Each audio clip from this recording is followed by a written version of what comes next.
et merci d'être avec nous. Consent de Firmin Richard quand le président du FREFOM donne son sentiment sur la nomination du ministre de l'Outre-mer en estimant finalement, et j'ai dû le corps, qu'elle n'est pas prête. Enfin, est-ce un quoi pour vous?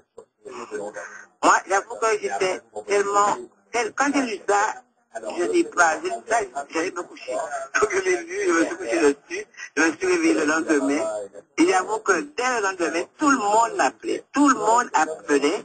Je ne suis pas la seule à être vexée par cela, par les propos de Patrick Caram. Et plus je relis ces propos, plus je me dis, mais il y a un gros problème, nous avons un gros problème là. Comment Patrick Caram peut faire, avant même la nomination, à peine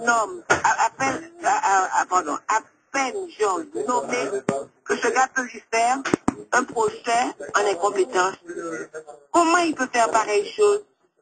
Georges n'est pas né de la dernière pluie, ce n'est pas une militante de la dernière heure. Georges a fait ses preuves, Georges était avec Jospin, il peut être ministre avec Jospin. Je pense que si elle n'a pas été à ce moment-là, c'est parce qu'elle ne se sentait pas prête. Madame vient de passer 22 mois de Payon, en qualité de ministre délégué à la réussite éducative. Le gars qui a fait sa passation de pouvoir a félicité effectivement le courage et la ténacité de Georges. Et Caram se permet de dire pareille chose de Georges. Elle n'est pas prête. Comment elle va pouvoir mettre, elle ne pourra pas mettre ses escarpins dans les bottes de Lurel. Mais j'ai trouvé ça, mais ce propos tellement sexiste que c'est pas possible. Oui, c'est ça qui vous choque, ce propos sexiste. C'est sexiste de la part de Caram. Et en plus, attendez, le CREFOM, c'est quoi? Le CREFOM, c'est fait pour nous réunir, nous tous. Et là, de la deuxième question qu'on lui pose, il est en train de monter les uns contre les autres, Caram. Il est en train de dire que d'autres hommes politiques, c'est pour vous dire comment il est sexiste, mais en même temps, il y a une ambiguïté que je ne comprends pas chez Patrick Caram.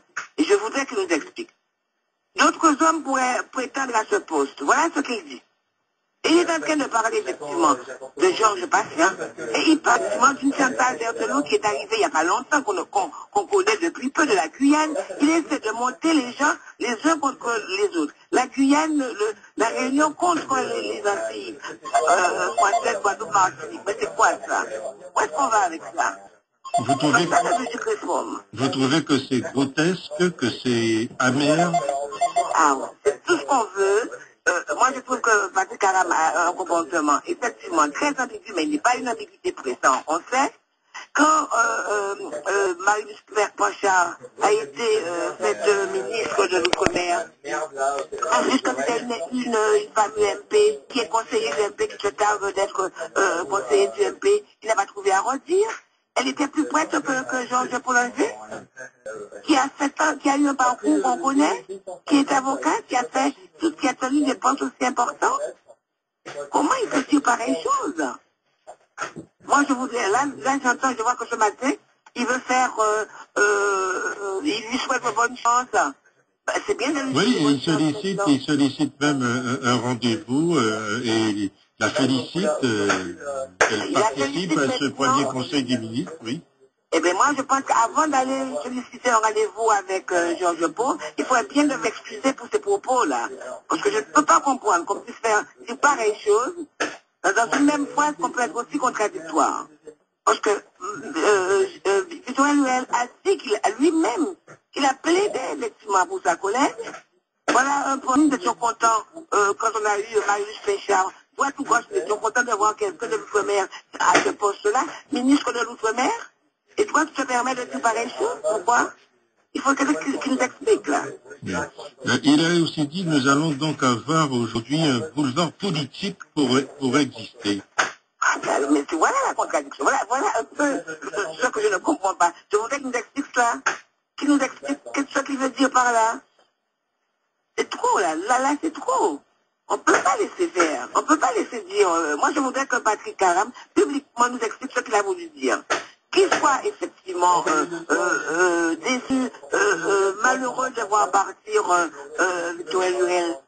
Il n'est pas le seul, tout le monde l'est, nous sommes d'accord que Victor Lurel, le travail qu'il avait à faire là, il a quand même gagner sur certaines choses. Quand il a lutté contre les lobbies pétroliers, comme il dit, ça c'est une très bonne chose. Mais attendez, on peut quand même pas, je ne peux pas dire que cette femme va arriver, ne voit rien du tout.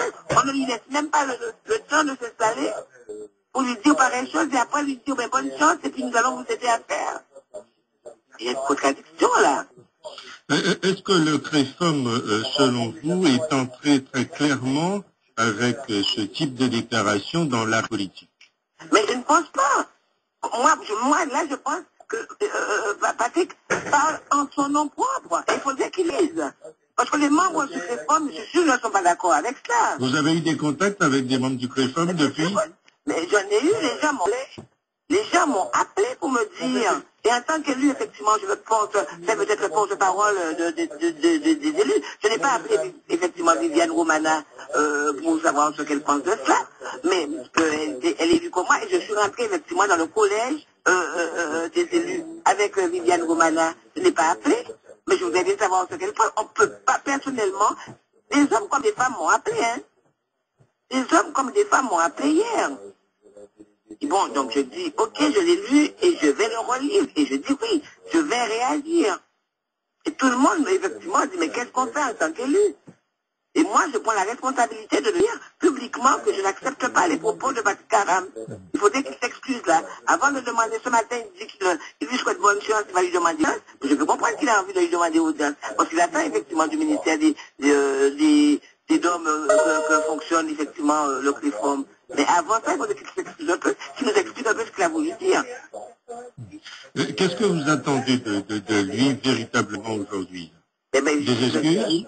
J'attends qu'il nous explique ses propos. Et au besoin qu'il s'excuse. On ne peut pas séparer les choses. Il y en a marre.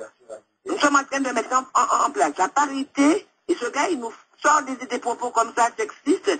Je ne sais pas, je me demande si c'est la l'ivoire glisser s'exerce quand on fait dans les bottes de l'urel. Mais c'est quoi? Il n'y a que les hommes qui font des choses. Les femmes ne savent pas. Les femmes ont besoin de... C'est tout ce qu'on veut comme... Mais moi, ça m'a tué. On sent que chez vous une très grande colère, Firmin Richard. Oui.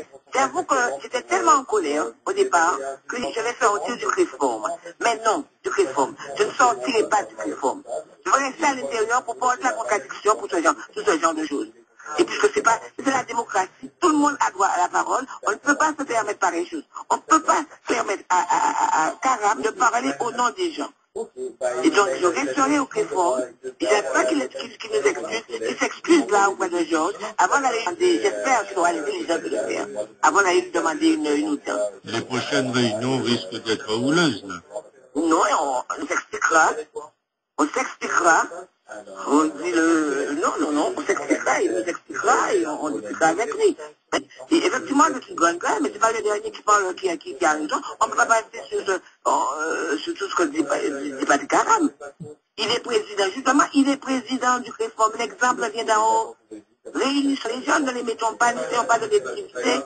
Oui, Diviser pour mieux régner, ça ne marche plus avec nous, là. c'est une structure qui devrait être, et qui doit être d'ailleurs, une structure de rassemblement, me semble-t-il. Il me semble. Et c'est pas ce qu'on voit là. Quand j'entends qu'il parle des gens qui pourraient prétendre à ce poste, le sénateur de la Guyane, la députée de la Guyane, la députée de la Réunion, regardez, il y a le député de la Guyane et de la Réunion qui pourraient se prétendre à ça. Et Jean était quoi? Jean a été ministre délégué. Il n'a pas failli, hein, c'est pas parce qu'elle n'a pas fait son travail qu'on ne paye pas. Et ils ont fait, je sais pas, il faudrait qu'ils occupent la passation de pouvoir et entendre un peu comment Payon parlait de Georges. Qu'est-ce qui se cache derrière ça, selon vous? Je n'en sais rien, mais avec Patrick, on ne peut pas savoir exactement ce qu'il a en tête. Et c'est là, mais ça, on le connaît, on fait avec lui, on essaie de le suivre, mais Patrick Karam, c'est quelqu'un qu'on peut difficilement suivre, qu'on ne peut pas savoir effectivement ce qu'il a en tête. Là, je ne peux pas savoir vraiment. Mais je suis outré de ses propos et je voudrais qu'il excuse publiquement, qu'il nous explique ce qu'il a voulu dire, pourquoi il a dit.